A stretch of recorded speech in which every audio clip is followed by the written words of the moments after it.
So magkiklasik lang sana ako dito. Ang kaso, meron ako nakalaban na Chu. So habang andito ako sa tori ko, nagulat ako. Bigla niya akong pinasok at napitas niya nga pala ako dito, at nung napitas siya ng tori ko, ito yung sinabi niya. Ang sakit daw ng tori ko, naka-KOF pa daw ako, mahina daw naman ako mag-chew. At dito nga guys ay kakatapos ko lang mag-clear, ang kaso biglang lumabas tong chew at pinakitaan niya ako ng kanyang freestyle. Grabe, napakaangas nga nun, tapos tinipian ako at inasar nga pala niya ako dito.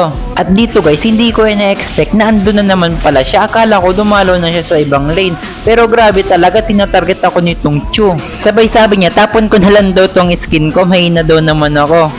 At dito naman guys, ay pupuntahan ko lang sana yung Vayne Summit. Ang kaso nga lang, pagbalik ko sa hero ko, sinipa niya na pala yung chew ko at napitas niya nga pala ako dito. Lumipat na nga pala ako dito sa mid, at habang ako'y nagpapalit ng item, grabe, kawawa sa'yo chew.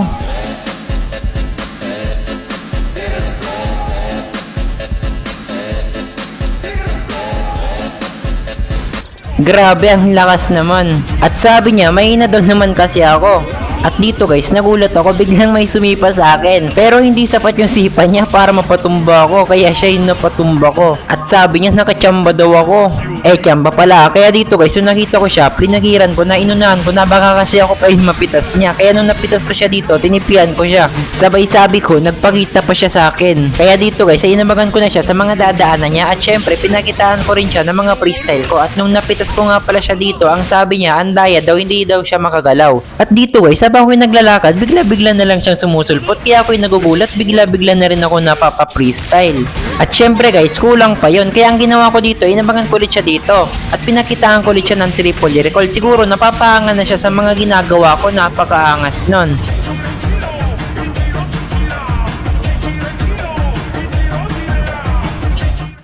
Puro daw ako freestyle, mahina daw naman ako. Aba, ako pa talaga yung sinabihan yung mahina no. Tignan nyo naman guys kung sino yung lagi napipitas. At hindi ata ako nakikilala nitong Chu. Wala pang nakakatalo sa akin. Gusto niya ata akong subukan. At ang akala siguro niya, basta-basta lang tong makakalaban niya. Hindi niya alam, marami ng top global ang naturog nitong kalaban niya.